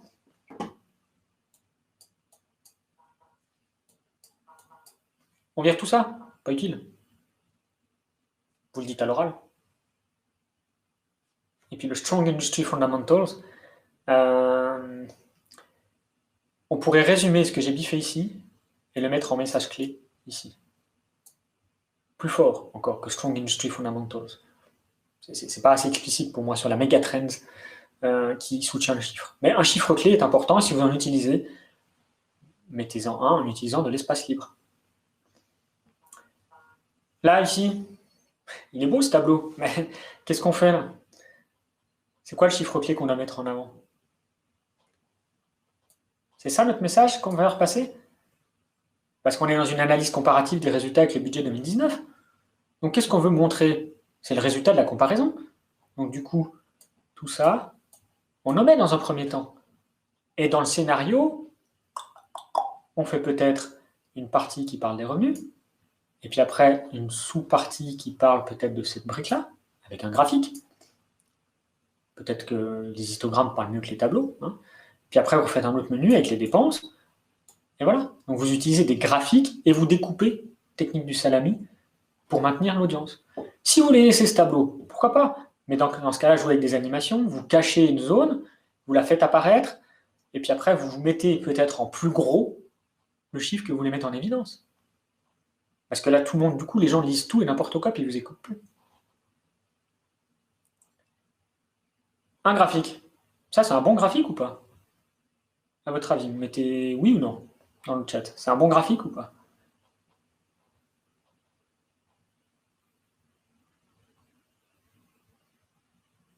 Ouais. Bof, ouais, on est d'accord. Hein. Pourtant, ça serait une belle image à utiliser qui explique qu'il y a une croissance de cet indicateur. Là, on optimise déjà mieux. Hein. Puis j'ai vu quelqu'un qui disait, Gradiala, qui dit non, on voit rien. Et puis Sylvia qui disait, je pense pas que ce soit mon graphique. Ouais. Bah là, déjà, on simplifie les échelles. L'axe des X et des Y, on le simplifie en mettant moins de données, parce qu'on est dans une comparaison sur 30 années. On n'a pas besoin d'avoir le niveau de détail à l'année près. Donc on simplifie. Vous voyez, on est déjà passé dans une structure un peu plus légère, avec un effet de contraste où on regarde déjà la courbe. Donc c'est déjà un peu amélioré. L'étape d'après, ce serait de se dire, en fait, on n'a pas besoin du quadrillage de fond. Et puis là, on a un graphique qui est extrêmement percutant et qui joue sur l'effet de contraste, qui est une des meilleures techniques de communication que vous pouvez utiliser. Contraste, ça ressort. Ce graphique-là ressort beaucoup mieux que le premier. On a élevé le superflu et on a simplifié le message. Vous pourriez faire la même chose dans le tableau qu'on a vu avant. Certaines bordures sont peut-être inutiles. Vous pouvez jouer sur les couleurs pour mettre en avant certaines choses. Allez, des exemples très rapides parce que je crois qu'on est bientôt à la fin. Si j'ai ce slide-là, je vais dire tout ce qui est inutile. Le fond, le lion, les logos, tout ça c'est inutile. Puis si vous avez des logos en interne, moi je vous encourage à superposer au-dessus. C'est en interne, c'est pas grave. Le but c'est que votre message, il est là-dessus. Là, on est dans un slide qui dit il y a des réformes structurelles. Bah là, je dirais oui, on vire tout ce qui est inutile. Toutes ces choses-là, on le met après. On fait un slide qui parle de ça. On fait un slide qui parle de ces deux éléments-là. Et puis après, on décompose, on coupe. Puis on fait un slide qui parle du détail avec ces étapes-là et du détail avec ces étapes-là. Technique du salami, encore une fois. Allez, un petit truc, j'ai encore pris sur Internet, je me suis amusé à chercher les présentations. Je me dis, celle-là, elle n'est pas si mal, elle est claire, il y a 3 puces. Bon, en fait, si moi j'ai envie de mettre ça en avant, je le mets clairement en avant. Il y a 3 avis juridiques et contentieux, mais je veux vraiment parler de celui-ci. effet de contraste, je le valorise visuellement.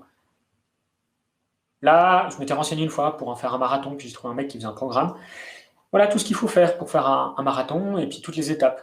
Je me suis dit, ouais, bon, c'est sympa, mais si je prends son truc, bah, moi je fais un chapeau, l'introduction pour dire écoutez votre corps, et puis là j'ai déjà un visuel extrêmement emblématique. Ouais, quand moi je me mets à courir, bah, je suis comme ça, ouais, ça me parle. Vous savez là, cœur-tête. Donc vous utilisez une image qui valorise la problématique de votre client. Alors là, c'est dans la finance, vous arrivez à trouver des images aussi problématiques. Des indicateurs qui ne fonctionnent pas, des non-qualités, des écarts. C'est des images fortes qui montrent le problème. Si vous mettez le problème en avant, tout le monde vous écoutez parce que ah oui, ça va, on a un problème, on a déjà connu ça. Synchronisation de votre public. Une autre technique de mise en avant, vous avez un graphique. Si vous voulez montrer quelque chose, mais vous voulez accentuer sur une data plutôt qu'une autre, là, vous la mettez dans une couleur différente. Elle ressort. Du coup, on regarde tout de suite la couleur qui est différente des autres. Là, une petite technique toute simple. Là, sur ce slide, la personne, elle veut mettre en avant là où elle travaille sur les machines de chantier et les machines agricoles. Donc, en fait, ce qu'elle veut mettre en avant, c'est ça. Ce que vous n'avez certainement pas vu au premier abord. En 3 secondes, on fait ça. On change la couleur, puis du coup, l'effet de contraste, on voit bien le rouge qui ressort sur... Pardon, j'ai fait un petit vide, c'est sympa. Hop là. Le rouge qui ressort sur le blanc. Donc, atténuez les choses pas importantes, mettez en avant les choses importantes. L'avantage, c'est que dans les graphiques et dans votre métier, vous avez possibilité de faire plein de choses en graphique, et avec les couleurs des graphes paramétrés dans PowerPoint, c'est extrêmement facile de mettre ça en avant. Allez, quelques petits slides encore où je me suis amusé. Si vous voulez expliquer ce que c'est que la Kaizen en production, je pense que vous connaissez si vous êtes dans l'industrie, eh ben, on parle de ce que c'est que le Kaizen, son origine, et puis tout ça, c'est ce que vous racontez à l'oral, ou que vous laissez dans votre présentation écrite, votre support de formation. Une étape à la fois, on étape du processus. Donc on dit qu'il y a une étape à la fois, ok, on parle du message, qu'est-ce qu'il doit retenir? L'idée, c'est qu'il y a une étape à la fois dans ce processus de gestion de la qualité en production. Donc une étape à la fois, puis on veut expliquer ça, donc plutôt que de mettre des phrases, on met un schéma qui explique l'enchaînement logique des choses. Ce qui fait qu'avec cette image, les gens ils ont déjà une flèche, donc ils vont comprendre qu'il y a de par nature une convention qui est le sens des aiguilles d'une montre, et ils vont tout de suite comprendre leur verbe d'action, ce sur quoi ils doivent agir. Là, votre cerveau ne capte pas aussi bien le message qu'ici.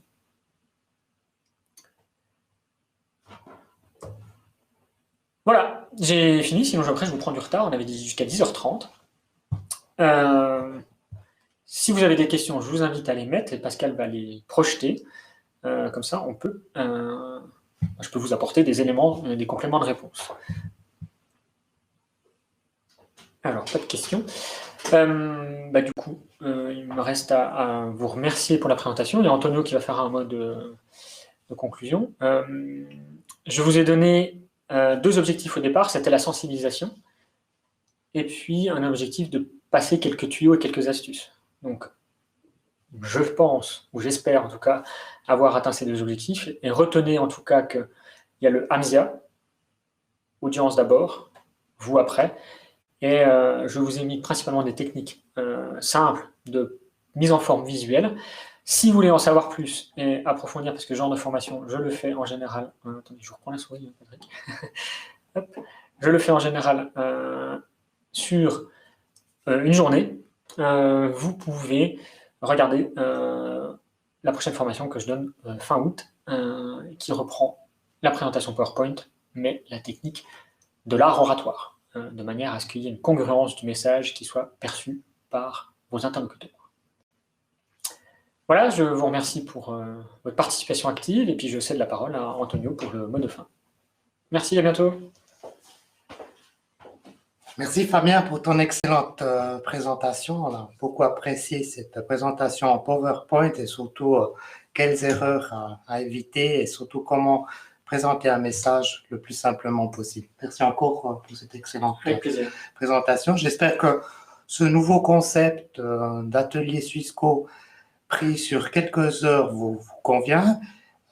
J'apprécierais un retour de votre part pour voir si à l'avenir on pourrait organiser encore quelque chose dans ce goût-là. Je vous invite aussi encore à participer, à répondre à notre questionnaire qualité. Comme ça, on aura un retour de votre part pour nous améliorer. Merci pour votre écoute et votre participation et je vous souhaite encore une bonne fin de journée. Au revoir, à bientôt.